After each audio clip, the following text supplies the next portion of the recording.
पाकिस्तानी सियासत के सीनियर सियासतदान, बल्कि यूं कहना चाहिए कि सियासत के नब्ज़शनास शेख रशीद अहमद साहब हमारे साथ आज स्टूडियोज में मौजूद हैं। उनसे बात करते हैं। अस्सलाम वालेकुम शेख साहब। वालेकुम अस्सलाम अली मुमताज़ साहब।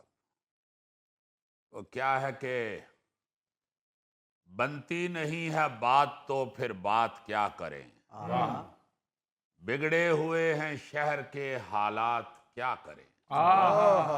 लेकिन शेख साहब, जब मैं सुबह घर से निकला हूं तो हालात तो बिल्कुल ठीक थे। अली मुमताज़ साहब समझाएं अपने दानिश्वरों को। हाँ जी। शेख रशीद की सीधी बात इतनी सीधी नहीं होती। ये शेर की तशरीह ढूंढ रहा है। तुम्हें क्या खबर मेरे हमसफर, क्यों खफा है मुझसे वो चारागर। दिल ही नहीं करता बात करने को। अब बात करने के लिए बचा ही क्या है। मैं तो आप यकीन माने कई कई दिन फ्रीडम हाउस में गुजार देता हूँ। शहर आने को दिल ही नहीं चाहता। वहीं जानवरों से खेल लिया, कभी गार में जाके लेट गए, कभी झील में कश्ती चला ली, कभी पहाड़ पे चढ़ गए। एक दिन तो अली मुमताज साहब मैं सारा दिन गार में से निकला ही नहीं। वो मेरे मुलाजमों ने समझा शायद शेख साहब घर वापस चले गए हुए। उन्होंने भी नहीं देखा कि शेख साहब कहाँ हैं। वहीं रात हो गई। ओहो शेख साहब, इसका मतलब कि आपने सारा दिन खाना भी नहीं खाया? गोगा जी, वैसे तो आपके साथ ही बताते रहते हैं, मगर मुझे यकीन नहीं था कि आप वाकई मनूस आदमी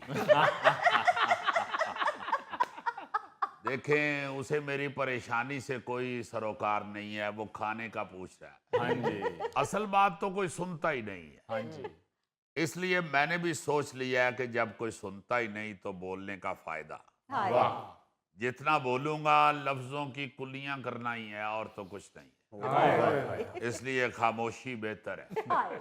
ओहो शेख साहब, आप तो कुछ ज्यादा ही दिल बर्दाश्ता हुए हुए हैं। ये बताइए, ये शिकवे शिकायतें किससे हैं? नहीं अली साहब, शिकवे शिकायतें किससे होनी है।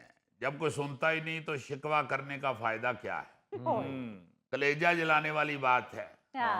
वो क्या कहा था मुनीर नियाजी ने, शिकवा करें किसी से शिकायत करें तो क्या, इकराएगा अमल की रियाजत करें तो क्या, हरफे दरो गालिब शहरे खुदा हुआ, शहरों में जिक्र हरफे सदाकत करें तो क्या। क्या बात। जब कोई सुनने वाला ना हो तो शिकायत किससे करे बंदा, किससे अपनी दिल की बात करे। ओए होए होए होए होए। हमसे करें शेख साहब अब दिल की बात। हमने आपको इसीलिए तो शो में बुलाया है। बड़ी मेहरबानी अली साहब, आपका बड़ापन है कि आप इज्जत देते हैं, वरना मैं तो अपने आप को आवाम की जूतियों की खाक भी नहीं समझता।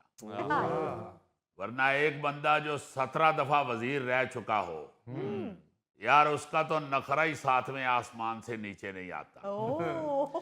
जी बिल्कुल, चिल्ले से पहले।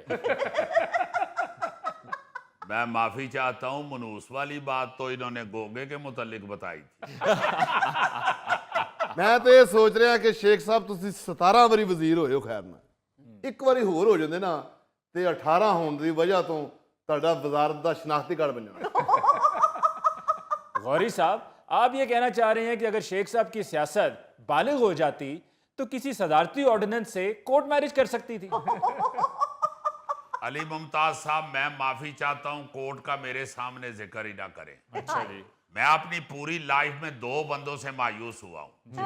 एक वो जो जमीन पे कपड़ा बिछा के कहता था, ए जे कपड़ा 2 फुट हवा च उच्चा जाए, 2 फुट सजे जाए, 2 फुट खब्बे जाए, फिर 2 फुट थले आए तो फिर कहीं जोगिया तेरा कमाल है।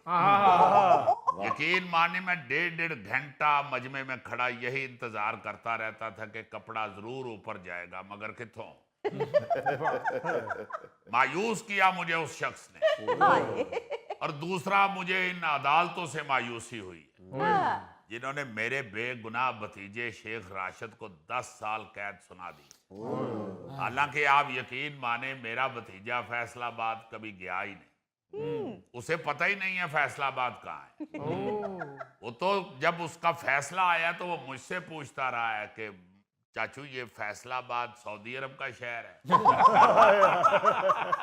ये तो मैंने उसे बताया कि ये हमारा पाकिस्तान का बड़ा प्यारा शहर है फैसलाबाद। ये तो सऊदी किंग शाह फैसल के नाम से इसका नाम रखा गया। इसे पहले लायलपुर कहते थे।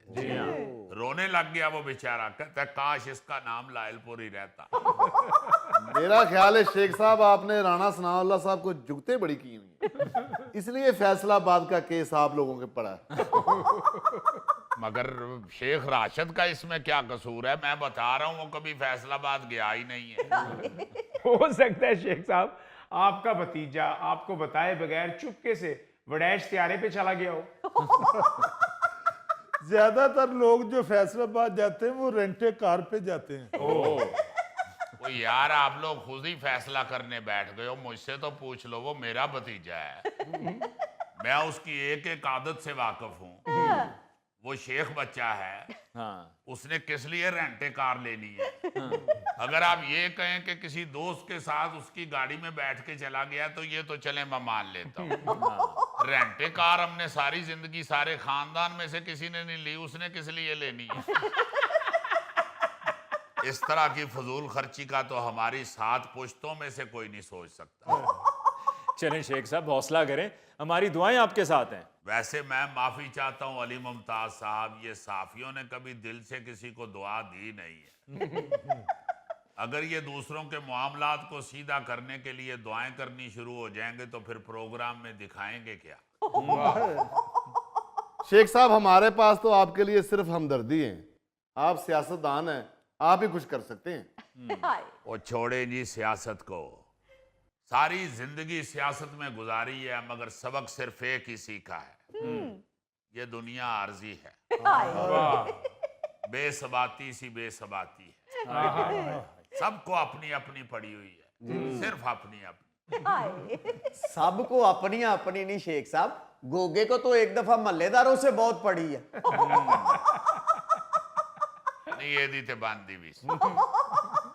लगता है शेख साहब को सियासत से किनारा कश होने का इतना दुख है कि इनका फेसबुक अगर देखा जाए तो वो सारा का सारा दुखी अशार से भरा पड़ा है। ओ भाई मुझे क्या दुख होना है, हाँ ये अफसोस जरूर है कि लोगों को ये एहसास भी नहीं है कि वो कितना बड़ा हीरा गवा बैठे। मेरा क्या है, मैं तो फूल की पत्ती से अपना जिगर कटवा लूंगा, लेकिन लोगों को नहीं पता कि वो कितना बड़ा असासा सियासत से गवा रहे हैं। वरना आप खुद देखें, 17 बार वजीर बनने का वर्ल्ड रिकॉर्ड पूरी दुनिया में किसी और के पास नहीं है।